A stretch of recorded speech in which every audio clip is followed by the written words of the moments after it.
Welcome to the Public Sector Marketing Show, a podcast for government and public sector marketing professionals who want to level up their digital marketing and social media knowledge, skills, and strategic thinking. And now, welcome your host, Joanne Sweeney. Hello and welcome to episode 7 of the Public Sector Marketing Show. Today we're talking about the power of radio for public sector. As a former broadcast journalist, I understand the role that radio plays in public interest messaging. Right now in Ireland in 2021, 81% of the population are tuning in every day to radio. That represents 3.2 million people. And in fact, 72% are tuning in aged 15 to 34. Today we hear from radio on the front line of COVID-19 and the impact that they have had in upholding the truth and spreading important public health information. We also find out how radio pairs perfectly with digital and the innovative campaigns that are being produced at a national, a regional and a local level. So if you are spending marketing budget for your government or public sector agency, stay tuned.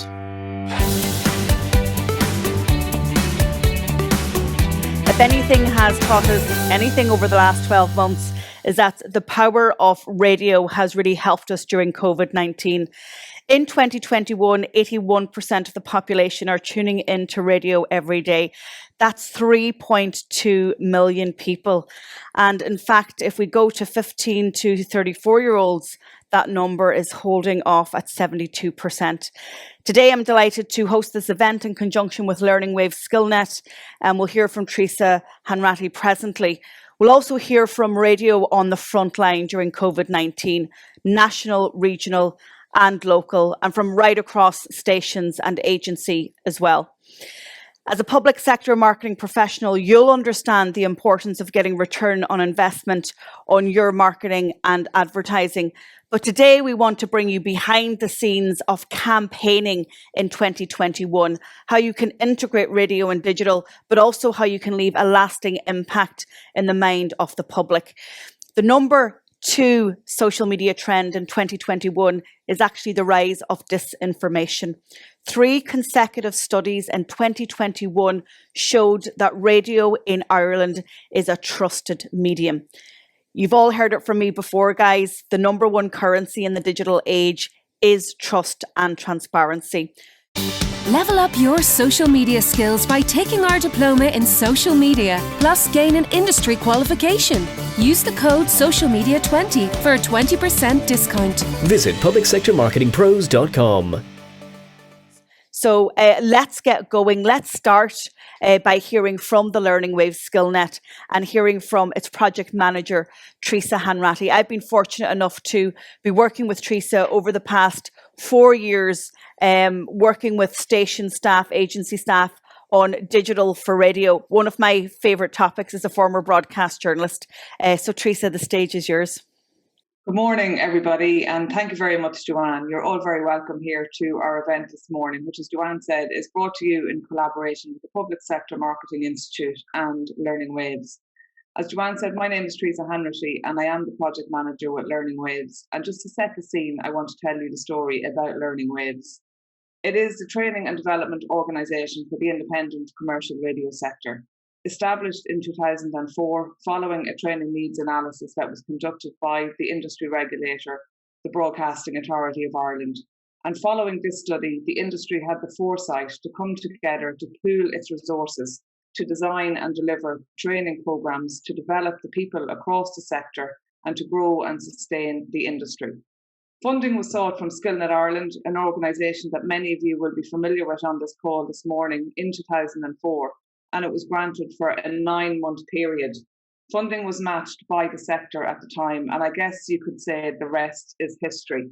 As through continued funding from SkillNet Ireland and the Broadcasting Authority of Ireland, the sector has invested 4.5 million in the training and development of its people since 2004.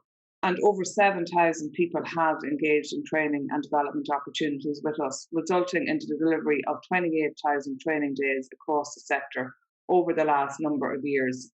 In parallel to the delivery of training for people who are working in the sector, Learning Waves also supports the development of new talent and the education of young people in the area of media literacy.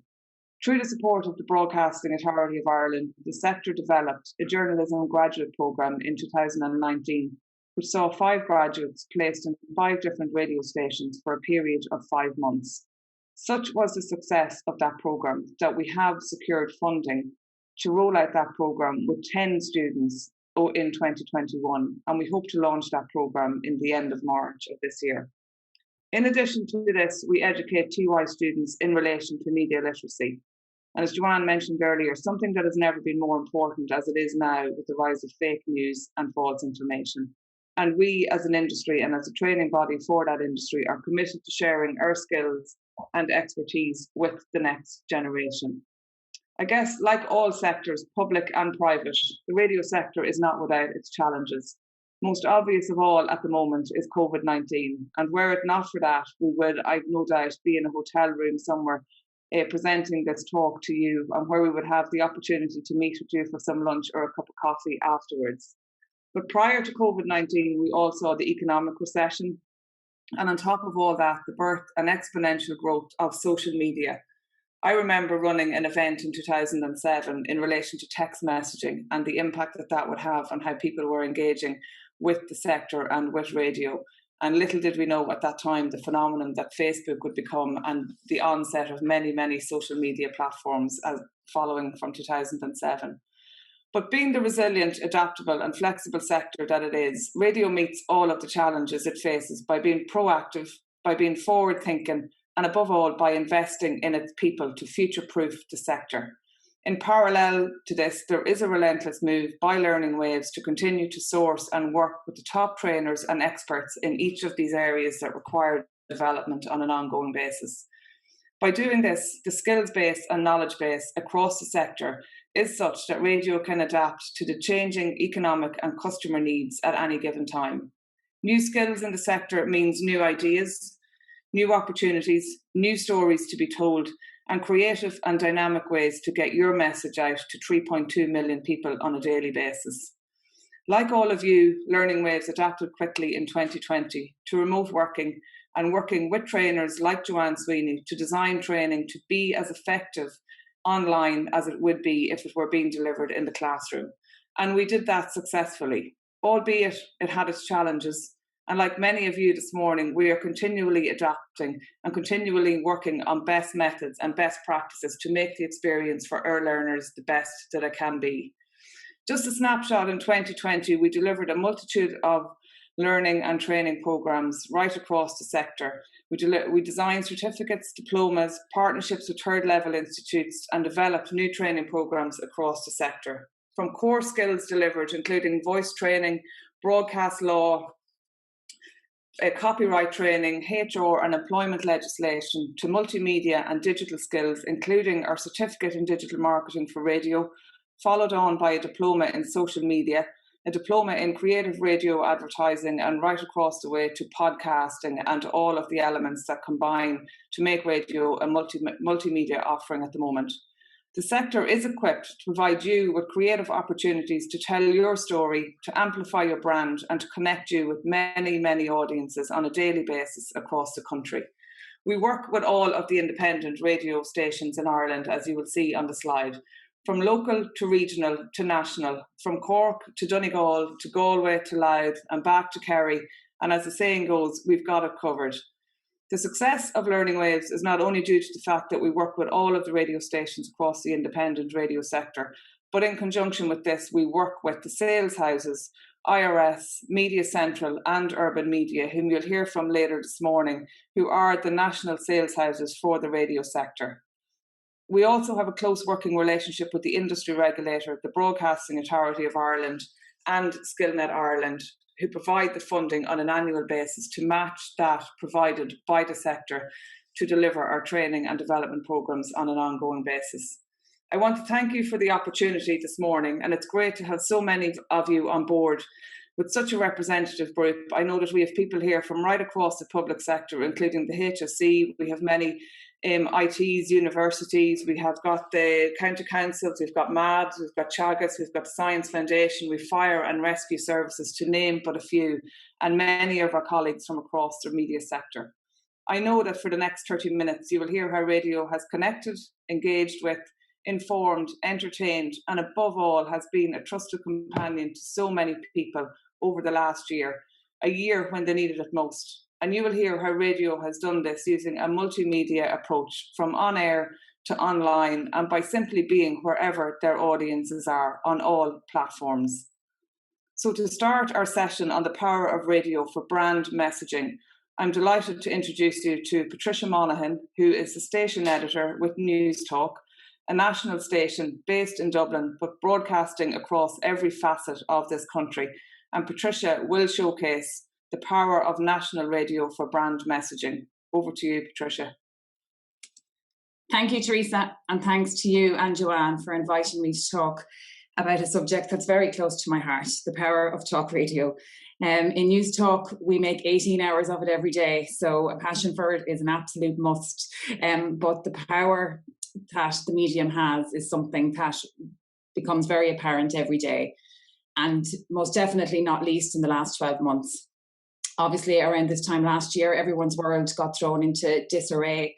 But as we've navigated our way through that, the role of radio has never been more obvious or important, whether it be in giving people information that they need to navigate the pandemic, whether it be listening to people who've experienced COVID-19 directly, or those who have been affected either via their businesses, their children, their schooling, their jobs.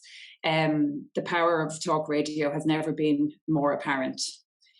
But when you think about that power and where it comes from, in my view, it's all about storytelling. It's about talk radio's ability to find the story and the storyteller who can bring whatever the topic home to the audience and who can make them understand it and feel it in a way that they may not have previously. And it does that by being an intimate medium, by being a trusted medium, and by being a medium that people are willing to tell their stories on and to engage in. I'm going to play you a clip now of one story where I think this is very obvious. I'm not going to lie, it's not the most comfortable of listening, but have a listen. I hope it proves my point. I woke up in the middle of the night, it was 2 o'clock in the morning, and Lisa was gone from the bed, and I heard the shower, and I just looked at the bed next to me and there was blood. And I went into the bathroom and she was in the shower. She was actually more calm than I would have expected. Yeah. What kind of got me was when I went to the bathroom, on the floor you could see the sack, if that makes sense. You could actually see it, and I didn't know what to do. So I kind of scooped up the blood and stuff on the floor and cleaned it up, and you don't realize what you're doing at the time. You're just kind of cleaning up a mess and you're trying to make it easier. Then you realize that you've disposed of what would have been, if you know what I'm saying. It's kind of I do know what you're saying. Yeah, and you just kind of threw it away without thinking in the moment, if that makes sense. When that happened the second time, there is it was my wife's pain and my wife's suffering, and I was just kind of there to make sure she was okay. So that interview went on and continued to be just as powerful, but I think you can see clearly from just that 60 seconds that gentleman made that story relevant to people who may not have considered it relevant to them before. He made people think about fertility in a different way, and from a different perspective. And I suppose, and for me, that's what radio is all about. It's about pulling that string in people's heart that makes them feel the story, or pricking that piece of their mind that makes them think about something differently. He was able to do that on radio because of the intimacy, the honesty, and the authenticity of the medium. Because he trusted us to tell his story, and he trusted the community that he was talking to provide companionship for him while he told that story. And most of all, we had the expertise and the skill to allow him to tell that story in a safe environment. And that, for me, is the power of talk radio. Now, that power really comes into its own when you consider the audience that are listening to it. And Joanne referred to it at the top. There's 81% of the adult population in Ireland listening to radio every day. That's 3.2 million. Independent radio accounts for 2.5 million of that, and that's 70% of all daily listening. We also have a significant portion of the under 45 audience and are very important when it comes to getting a message out to that audience. And people still listen to radio for a whopping chunk of their day, 3 hours, 23 minutes per person of focused listening to radio. So without doubt, we can say Irish people love radio. And not only that, as you can see on the right-hand side of the slide, radio holds up really strongly compared to all of the other media that we've become more and more familiar with. At 81%, it's second only to TV in terms of the consumption. And as Joanne has referred to, it is the most trusted medium. At 79% in a recent Ipsos MRBI poll, it and TV are considered as trustworthy as one another. But with radio, you don't just get radio listeners. You get a whole gamut of other audiences, because we have, as Teresa has outlined, embraced digital media, embraced social media, and we use all of those platforms to get to a wider audience. So in News Talk, for example, yes, you have 804,000 every week. Yes, you have 426,000 every day, and under 55, 60% of those are under 55. But you also have access to an audience who listen to 5.1 million streams every month. We have 2.4 million page views per month on our website, and we have a social reach across all platforms of 29.7 million. We also provide news service to 27 stations around the country, which means when you broadcast on News Talk, you have direct access to that 2.5 million of independent radio service. So the offer is much wider than just the radio audience listening to FM. And that's an important point too. They're listening well beyond FM at this point, via mobile, via app, via smart speakers.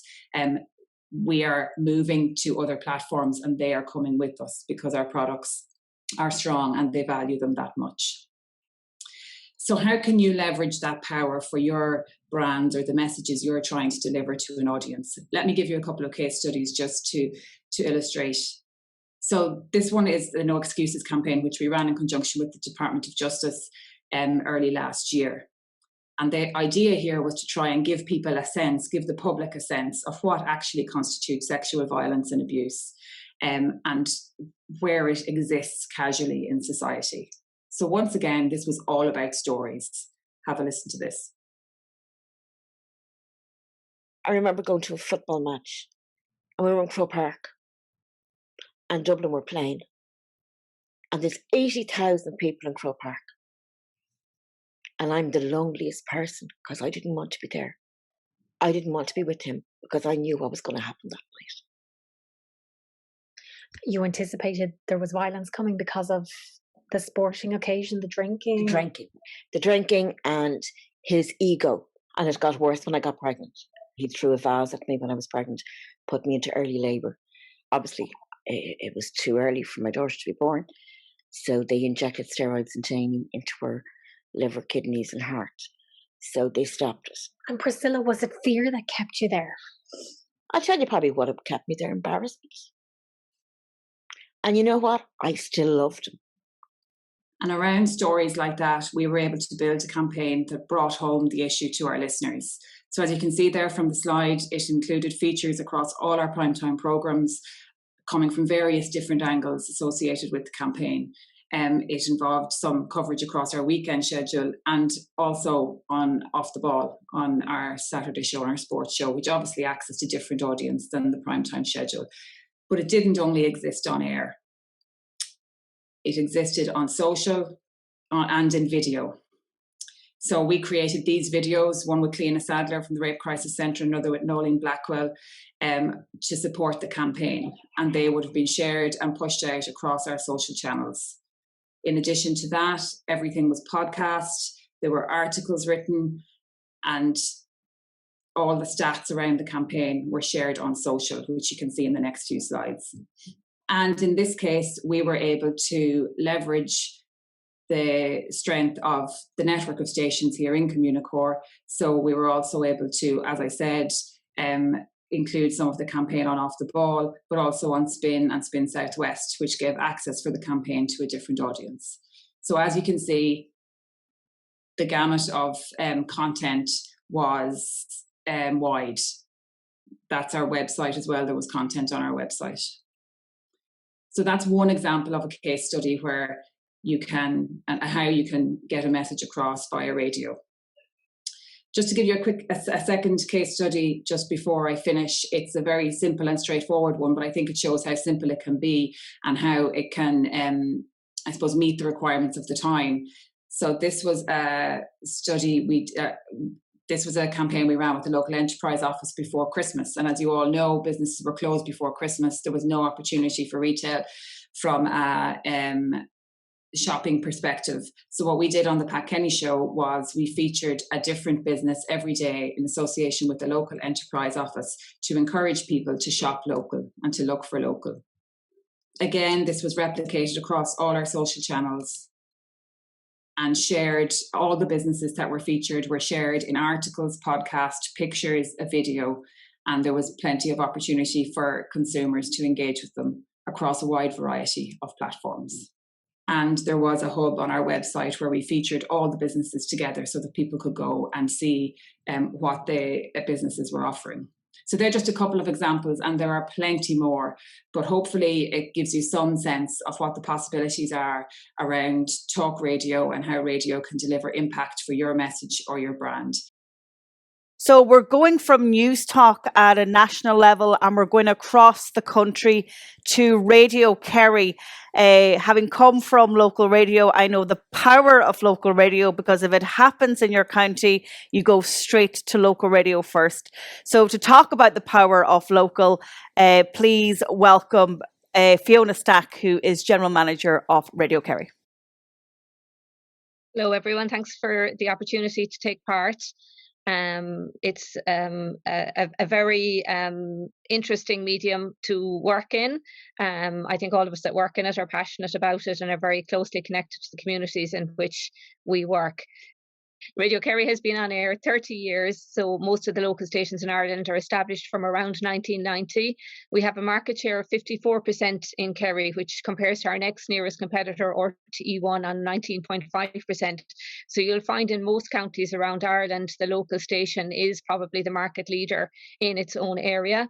We have a weekly reach of 72% of all radio listeners in Kerry, and Radio Kerry also owns Shannonside Northern Sound radio station, which broadcasts to 5 counties in the northeast. I suppose the thing about working in local radio is that we live the same lives as our listeners. If there's a problem with roads or a school closure or redundancies in a local business or something like that, our presenters, our news people, we're all living the same life in the same areas, dealing with the same issues. We're absolutely and unashamedly proud of all things Kerry, particularly when it comes to Kerry being in an All-Ireland or Kerry competing for something. We don't have to hide our colours. We're there for the good days and the bad days and for the long haul. And I think businesses that work with us appreciate that. So we're there for when Kerry is celebrating. We're there for the sad times and the tragedies. And while the national media can descend on Kerry for a story and go afterwards, maybe without having to deal with the full implications and fallout of what happens, Radio Kerry is there for the long haul through all of it. We're hopefully a trusted source of information. And Radio Kerry's tagline right from the beginning has been the voice of the kingdom. We see ourselves as a means by which Kerry people really tell their own story in their own words and their own ways. We simply facilitate it. So in terms of local news, Reuters did a digital news report last year, which was interesting. So it took a look at whether people were interested in local news, and it showed that 87% of those surveys said they were interested in local news from their area. 82% said they would miss their local radio station or local radio website as a source of news. And interestingly, while there might be concerns that young people are moving away from traditional media, it showed that 70% of them are still interested in news from their local area. And that got even higher to 80%, 25 to 34, right up to 94%. So that just might be useful information for you to have if you're planning a campaign, to target your ads either on radio or on social media around news content, because it is something that pulls people in still. So last year we were doing some presentations for local sales clients here in Kerry in January before the world changed. And we thought we can give them all those statistics about our market share and our weekly reach, but some of it maybe is a bit industry and it'll go over their head and they won't, recognise it. So we thought the best way to show them that advertising on Radio Kerry works was to prove it. So we decided to place an ad on Radio Kerry and on our social media that could only be heard on Radio Kerry and that could only be found on our social media. So we came up with a thing for a mystery hotel guest. So we put this audio out on air. You've heard of secret shoppers. Well, we're looking for secret hotel residents. A luxury Kerry hotel is looking for individuals and families willing to be their guests free of charge. You'll have full access to the hotel, spa and leisure facilities during your stay. And all we'd like you to do is provide feedback on the staff training, taste test the menus, and review the services ahead of the upcoming tourist season. A limited number of places are available, but if you're interested, please email your details to info@hotelkerry@gmail.com. Terms and conditions apply. So that Gmail address actually came back to Radio Kerry.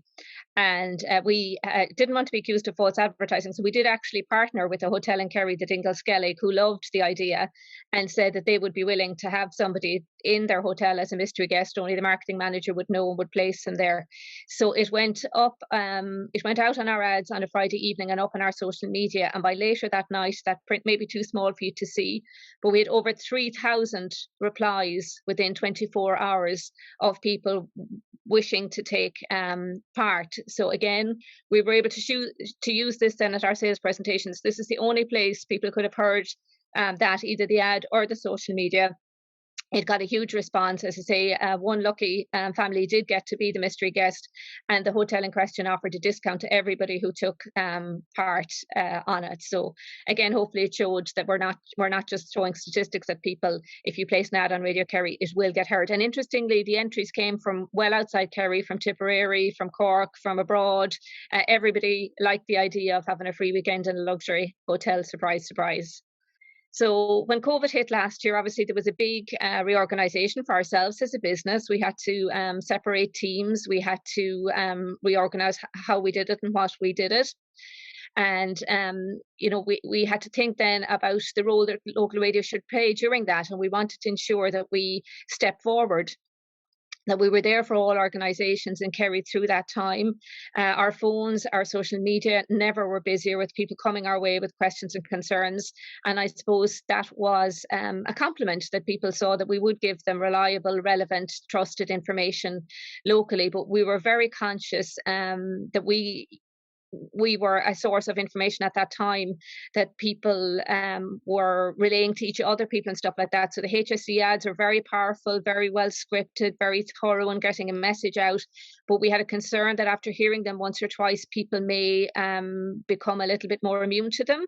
So we created a campaign called Be the Voice, Heed the Voice. So we invited groups in Kerry to record their own COVID message. So they were given the opportunity, we worked with them, but they largely scripted them themselves, to record a promo between 30 seconds and a minute, offering their own advice and reassuring people. So this one was recorded by David Clifford on behalf of Kerry GAA. Radio Kerry, your essential voice in the kingdom. In Kerry, we are competitive. We like to top the league. But there is one table we want to come bottom of, and that's the daily announcements for the new number of COVID-19 cases. This is David Clifford on behalf of Kerry GAA and Radio Kerry, asking you to step up for the county at this time. It's everyone's responsibility to keep others in Kerry safe and protect the most vulnerable in the kingdom. Wash your hands regularly, wear a mask, and keep a social distance at all times. And take seriously all the HSE advice about social gatherings and visiting people. If we work together on this, we can defeat it. When our communities come together, we're stronger than ever. Radio Kerry, proud to be your essential voice in the kingdom. So the campaign continued for about 6 months, and overall over 50 groups in Kerry that ranged from the Samaritans to local tidy towns groups to the students' unions to guards to all kinds of the Rose of Tralee, all kinds of groups in Kerry took the opportunity to take part in it, and 2 or 3 different ones were rotated in and out every week. So we can't take the credit for it, but the COVID figures in Kerry have remained consistently among the lowest in the country, and I think it's because people took a collective sense of responsibility in terms of everything they did, the organisations they worked with, and that everybody. Another one was recorded by a young man called Ian O'Connell, who some of you may know. He was paralysed in an accident in the National Park, but is a very powerful speaker. And he recorded one talking about having spent time on a ventilator, and that if you don't like wearing a mask, you're not going to like being on a ventilator when you get COVID. So they were equally funny, reassuring. They were just voices that people knew, and they people, valued the opportunity to be able to record them and to talk to each other through Radio Kerry. Another thing that we did was when the restrictions went down to 2K kilometres from your home in a county as beautiful as Kerry, that doesn't need to be restrictive. So we recorded a series called My 2K Kingdom, where people told us what they could hear and see and do within their 2 kilometres, and people outdid each other to tell us how beautiful it was and the story of places and stuff like that. So it just tried to change the conversation from something that could be restrictive to not being restrictive. We're very conscious that our news and current affairs programmes have an awful lot to do with COVID in them, initially to begin with anyway, because it just took over so many aspects of our life. So we wanted to be a reliable source of accurate, locally relevant information, but we also wanted to make sure we were a good companion, and in other programmes that we gave people a break from it, that we kept people that were on their own company, connected people, had some fun and good music and competitions and other things to give people a break. I suppose the power of radio during this time, which I'm sure the others will speak about too, is people didn't have to leave the house. We were just there. You turned us on, we were there. There was no charge. You didn't have to make a purchase of any nature. So if you had a campaign on Radio Kerry or other radio stations, there was no cost to the advertiser that you were trying to target or the group of people whose behaviour you were trying to influence. We were just there all the time, free of charge to them. We're very conscious that we can affect the mood of a county. So even since January, we've been conscious that people are tired and weary. So we've put out a lot of promos that are more positive. We have done things like during the last recession, ever before COVID, again, we were conscious that people were weary. So we created a fun series of promos where we predicted how major movies might have been changed if the lead role had been played by a Kerry person and things like that, that just give people a little bit of break, have a little bit of fun. And we've been there throughout, hopefully, the last year for everybody involved in the county response teams, the fire brigade, the Gardaí, civil defence, Kerry County Council. They're the whole time to help them put out whatever message they want or need to, and change it very quickly if something needs to be changed. We are creative. Most radio stations, we have sales people, we have admin people, but about 2/3 of the staff are people that are involved in programming and news and stuff like that. So they're creative by nature, and they're across all age groups. So we have people that are 18 and we have people that are in their 80s and stuff like that. So we get different perspectives internally, and we would frequently brainstorm. If something like Christmas was coming up, we'd brainstorm ideas that would be good on radio, and then talk to the sales team about them, and maybe having a client who would sponsor some of them, so that the content is good and is interesting to people. Less and less people are interested in straight ads with price and product. So people are looking for more creative things. So if you work with a radio station, whether that's national, local or regional, you'll find creative people there that will help you come up with solutions for whatever you're trying to target. So an example of this is we had a fish shop here in Kerry, a chain of fish shops called Quinlan's Fish, who wanted to target young families. They wanted to encourage them to buy fish and stuff that. So we could have done endless ads talking about the price of cod or fish fingers or, whatever specials they had that week. But I remembered when I was in school, the most exciting thing that ever happened to us was when the bishop called and he gave us homework off. So we were all delighted to see him coming. So we created a homework off voucher with Quinlan's, and that picture is Brendan from our afternoon show. So Brendan goes to schools in Kerry. They tell him what they're about. At the moment, he's doing it remotely by Zoom. they tell them about their exploits for the week, and at the end of the week, at the end of the interview, Brendan will give them a homework off voucher, which is courtesy of Quinlan's, which has recreated the story of Quinlan's being a hero with school kids all over Kerry. But we get some good content out of it as well. So it's worked from both points of views. Another client that we worked with is an optician in Kerry, in Tralee, called Roger Harty. So he had a dilemma because he was slightly off the main centre of Tralee, and people didn't necessarily go to him, but also he was in an area that didn't really have an address. So again, we could have done ads that were just, glasses for eye tests or whatever. But we decided to make his problem part of the solution, and he sponsored our afternoon show, which is called Talk About. So you have a listen. Talk more freely with Deirdre Walsh on Talk About. See more clearly with Roger Harty Opticians. Where am I? In Boherbee, Tralee. Stand in front of Dom O'Donnell's, look across the road. If you can't see me, you need to see me. Roger Harty Opticians, Boherbee, Tralee. Remember, for your eye care, we care. So it just got a lot of talkability and a little bit of fun. The other thing is that as a local station, the trust works both ways. Hopefully people trust us, but then they trust us with their stories as well and to send them to them. So if anything, I think Joanne mentioned it as well, if anything happens in Kerry, generally people will come our way, whether that's a measles outbreak, whether it's an incident, whether it's something positive, good news or bad news. So this is probably one of the most recent ones that got a great hit on our social media. I'm not sure some of you might have seen it separately. In the middle of all the floods and rain there about 2 weeks ago, Glenn Flesk GAA sent us in this. If you want to play football down here in Kerry, you better show up for training no matter what the weather is. You've got to be hungry for that ball and make sure you beat your opponent to it every time. There's usually a photographer at the game, so you can slick back your hair to look well for a photo so you can post it on Facebook afterwards, of course. You've got to be strong as well, so you better work on your strength conditioning while you are training. And of course on match day, you put them all together and work your socks off. What a pint. So that actually is Glen Flesk's GA pitch underwater in the last 2 weeks. So we told them if they have any sense, they need to start using that now as a fundraising video for to get their pitch properly drained. So as you can kind of tell, I think at this point, Kerry people have a bit of a sense of humour about things and like that conversation to go, and it's made a big difference in the last year in terms of getting people through things and keeping that top of mind with people as well. The times are tough, nothing is perfect, so people don't have to be either. That just people support each other and get through it, keep everyone safe, and we can rebuild whatever on the other side. In terms of digital, the pluses of radio and digital is that you get the impact of both. You have a trusted medium that's there 30 years that people know and interact with, trust, and Kerry people even abroad continue to interact with a lot of our text messages to a daily show. It could be from Australia or America or anything like that.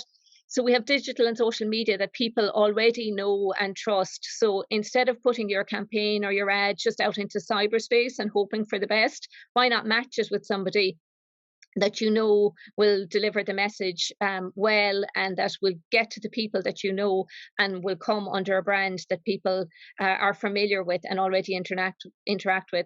Our website gets 1.4 million hits each month. We've 90,000 followers on Facebook. We were identified in the last year by Google as one of the fastest growing websites, and they're working with us in terms of ad placement and stuff like that.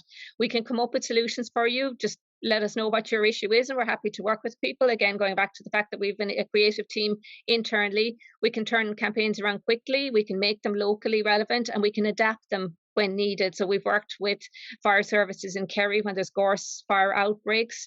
We've worked with other groups who need to get a message out very quickly. And can use their own people locally to help voice and talk about what's going on. So I suppose the message I'd end with is just talk to us. We're here, we're not going anywhere. That's my email there. Happy to talk to anybody at any stage. And IRS is a sales house, IRS Plus, which sells all the local stations in Ireland as a collective, and they would be happy to talk to anybody at any point as well. So thanks for inviting us to take part. We're going to go back to Dublin, and this time we're going to hear from Brian McCarthy on the power of radio to engage audiences cross-platform. Brian is the sales director of Urban Media. Thanks very much, Joanne. And Fionn, I'd keep that pitch. I think that could be the one that might stop Dublin doing 7 in a row, so it might be worth holding on to. So what I wanted to talk to you today about was the power of radio to engage audiences from a commercial point of view. And how I want to do that is take you through two different case studies. The first one, a kind of pure radio case study. The second one that layers our social and digital assets on top of the radio, and I think brings some really, really interesting additions to that campaign. So I suppose the question, what can radio do for you? Well, let's go back to this time last year and look at what it did for the government around the launch of COVID. Not the launch of COVID, but obviously COVID impacting the country and how we had to launch a campaign around that. So if you can go on to the next slide, Joanne. The government used radio very, very heavily to get their messaging across. And there's a number of different reasons for that. You've obviously heard already about the omnipresence of radio, so much listening on a daily basis. I don't need to go into that again. But the government chose across the period of March to August to run 23 campaigns on radio. Now, that made up just shy of 50% of their total spend over that period of time. Radio generally is a 15% medium. So when you consider that they spent nearly half their money, that's a significant upweight in terms of how much they spent. And there's some really, really good reasons for that. And if you remember back to that time, there was a lot of messages we had to get across. There was an education message, there was an information message, there was an action message, what people were needed to do, and there was a kind of a need for some reassurance as well. So the trust factor that's been spoken about was very, very important in that, but also the adaptability of radio. So the message wasn't always the same in every county. Some counties went into lockdown when others didn't. So the adaptability of radio to be able to create specific messaging. At one stage, there was a campaign that linked to the local council. So we were able to provide different information across every single sector of the radio industry. So for Cork, it was a Cork message. For Kerry, it was a Kerry message, and so on. And that adaptability is something that other media don't generally offer.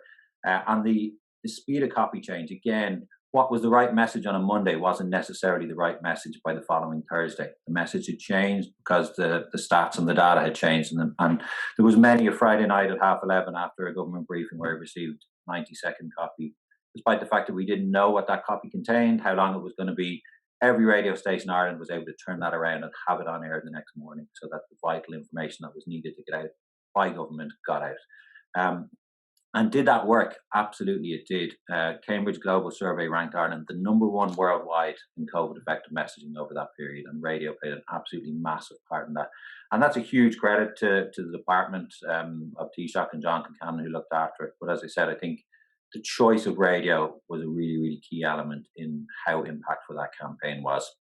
We move on to the next slide. As I mentioned, trust is a really, really key element in terms of why radio was used for that campaign.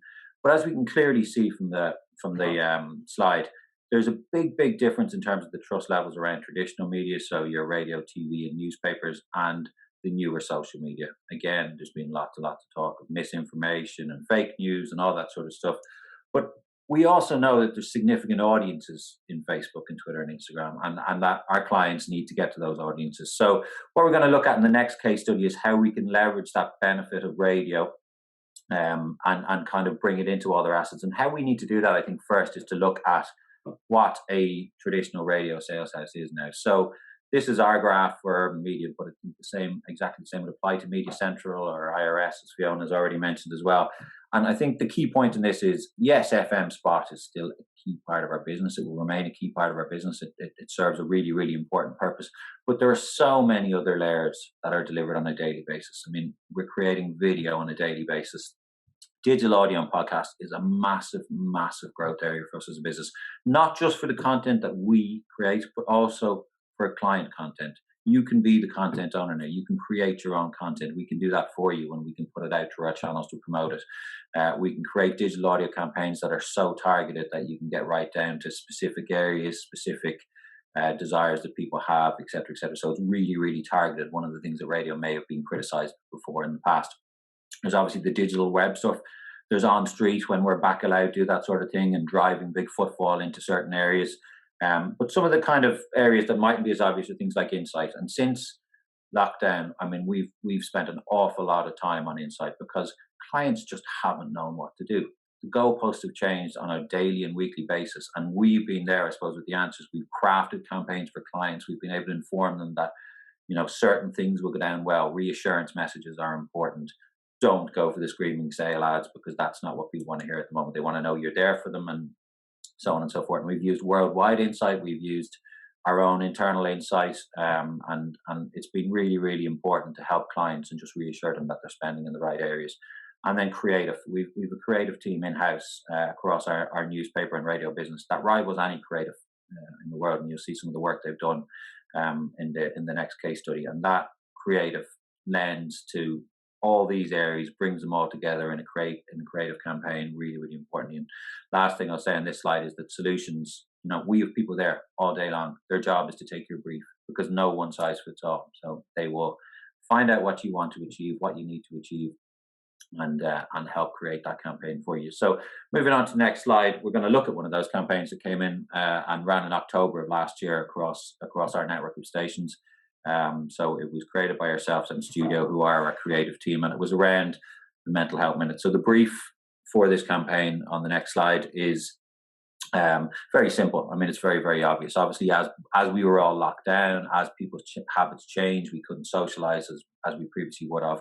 There was a real concern that still stands today about people's mental health and how we could, help people get through that, particularly people who are isolated and are maybe living on their own and lonely. And what the HSE wanted to make sure they did was to generate awareness around their really, really good website, yourmentalhealth.ie, and to ensure that people knew there was a resource there for them if they needed to get further information. So we kind of, I suppose, took a two-tier approach to it. On the next slide, you'll see what we did on air. And on air was always going to play a massive part of this because of the trust in local radio and because of the reach it could deliver for us. So what we did is we created around the themes that they wanted to cover. So we got the areas covered. So things like, how do I communicate online? I'm so used to communicating face to face. Things like sleep, healthy eating, exercise. What can I do to help me through this next period of time where I know I'm going to be in lockdown? But not only did we just take those themes and create one 60-second piece for the Mental Health Minute, we decided then to bring it into all the various different levels. So we created copy that was specific to each of the stations, and simple things like, for example, in Cork, where we know it's a hurling capital or a camogie capital, you could just bring in those elements to make it feel more personal. Talk about, get out and kind of puck a slitter against a wall, whatever it might have been, just to bring it home that it felt like it was much, much closer to them.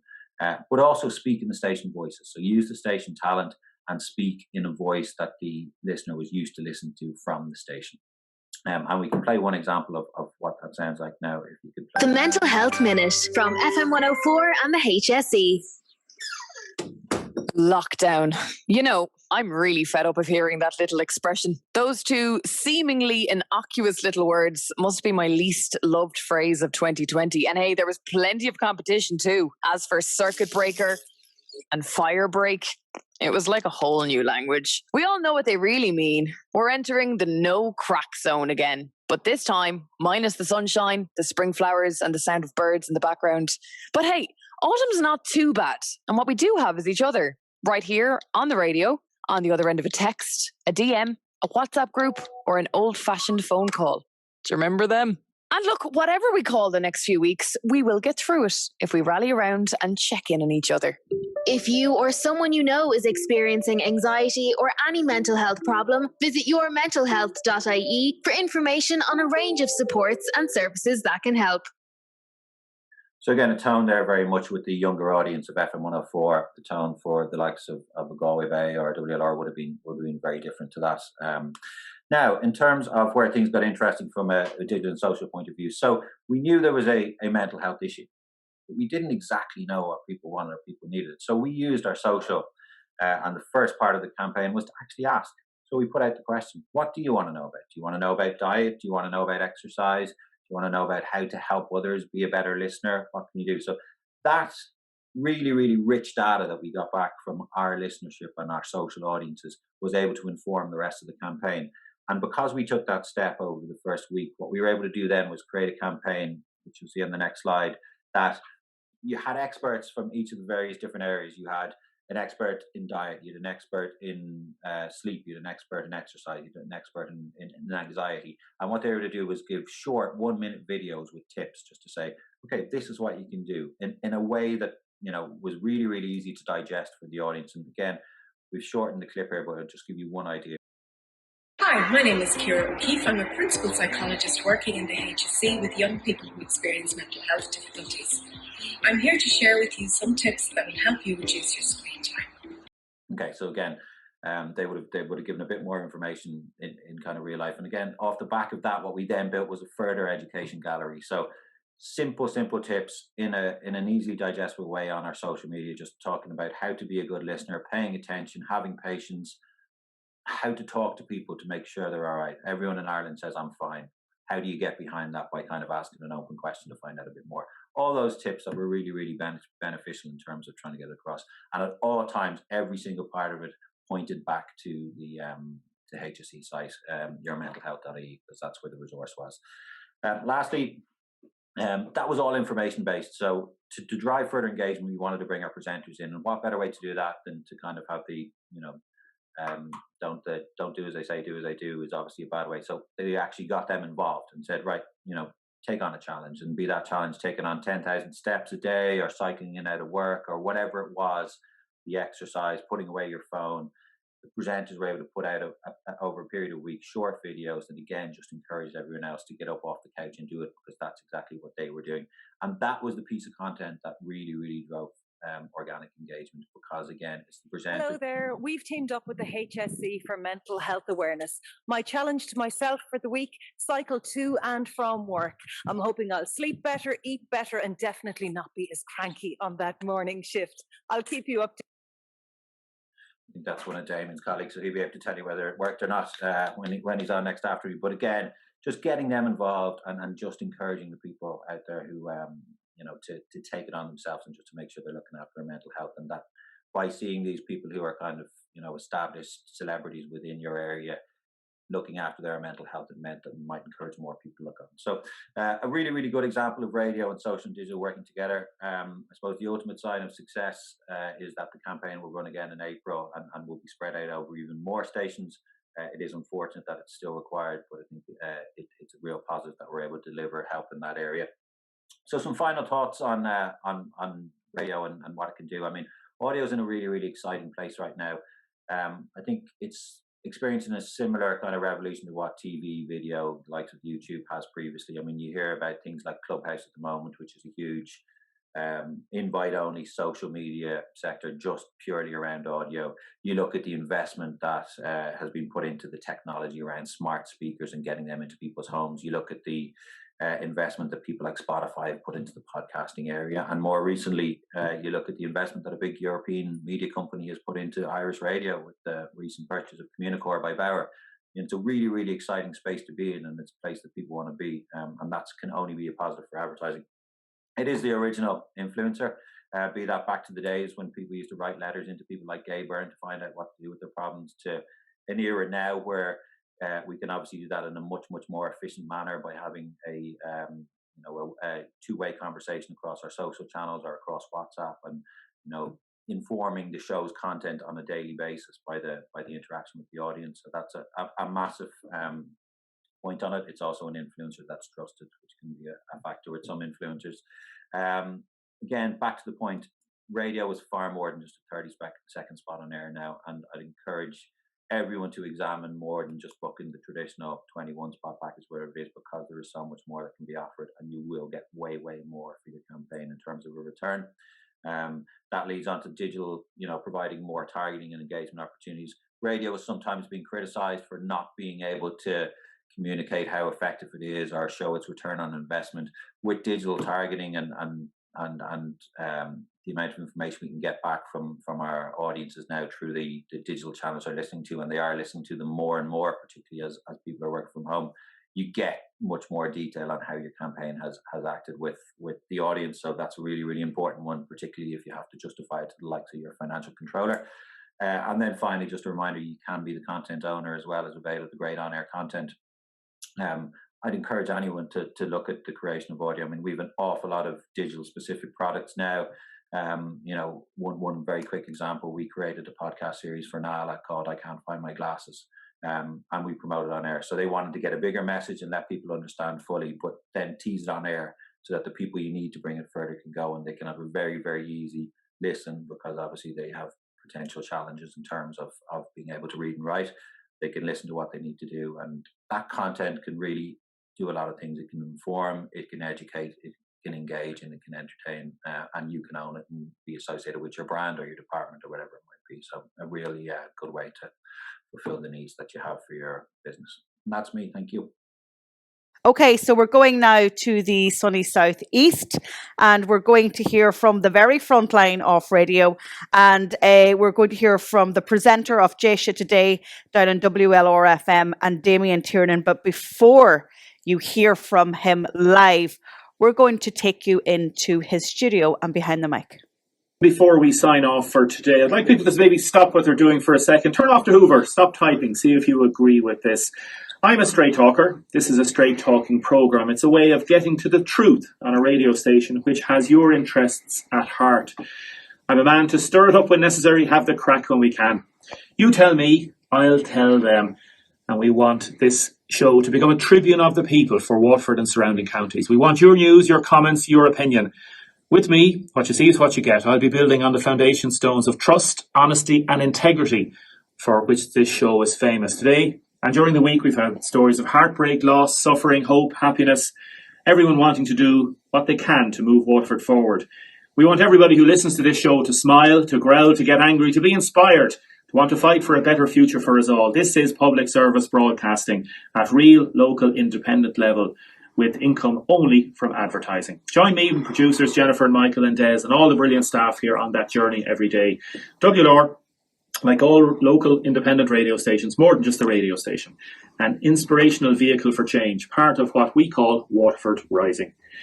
Thank you. Talk to you in the morning on Jaysha Today. So Damien, over to you.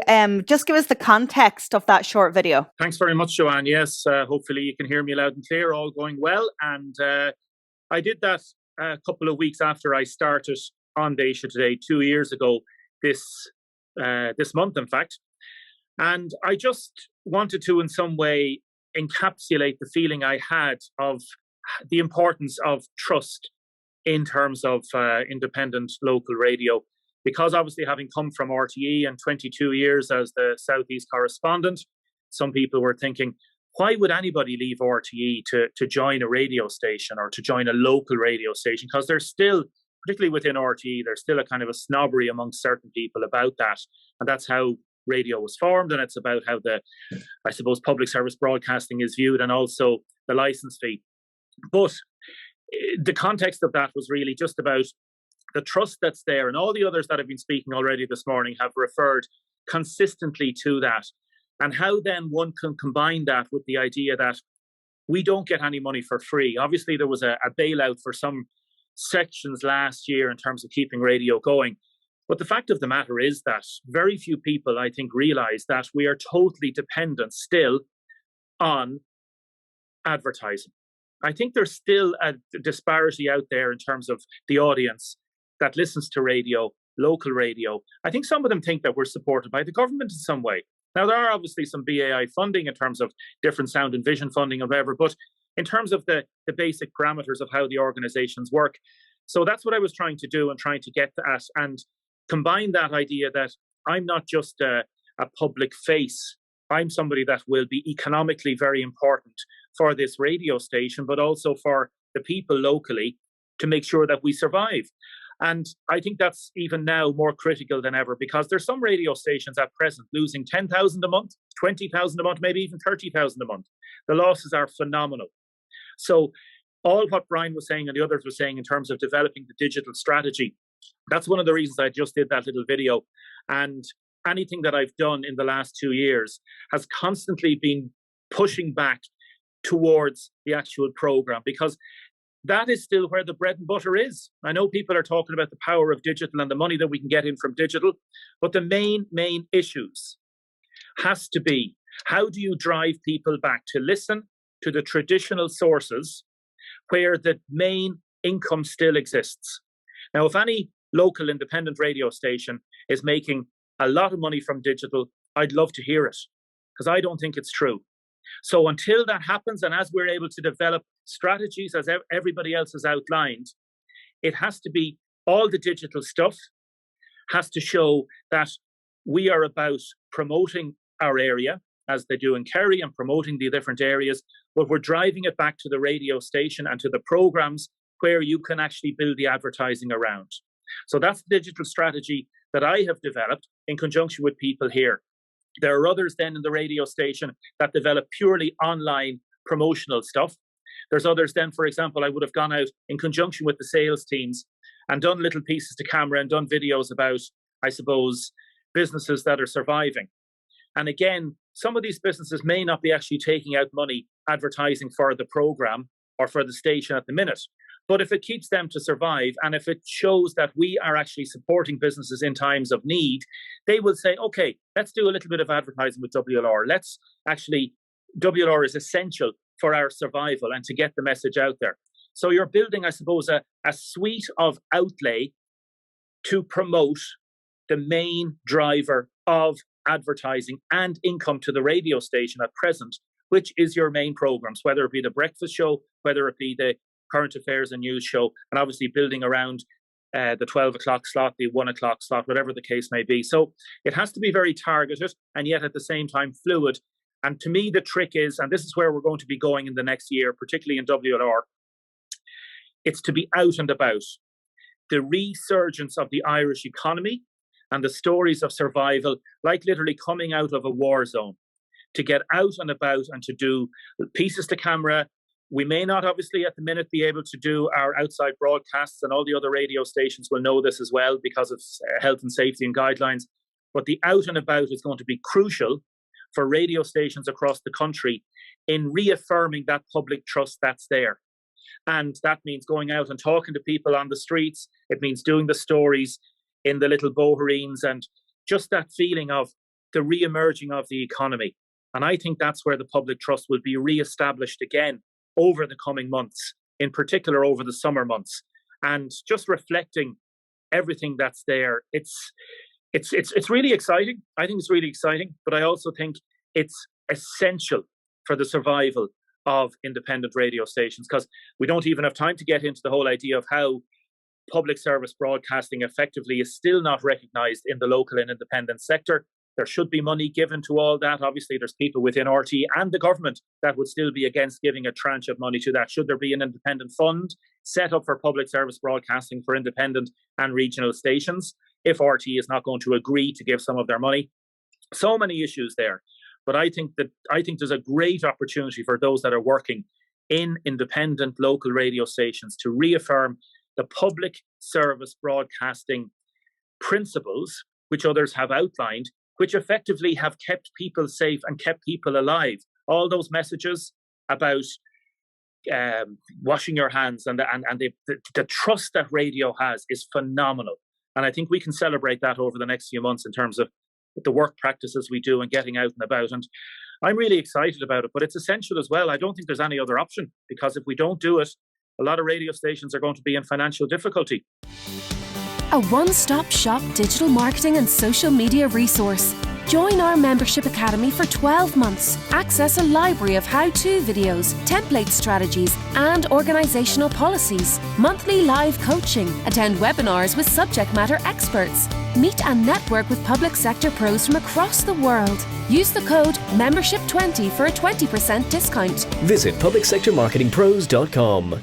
Thank you so much for tuning into this episode of the Public Sector Marketing Show. Be sure to jump over to the blog post associated with this podcast to download my resources.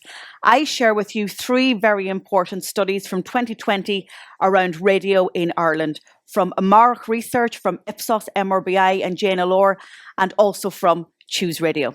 I'll see you on the next episode. Thank you for tuning into this episode of the Public Sector Marketing Show. This episode has ended, but your digital journey can continue. Head over to publicsectormarketingpros.com to access resources and links mentioned in today's show and to connect with Joanne and her team. Until the next time, be sure to subscribe, rate and review on your favorite podcast platform.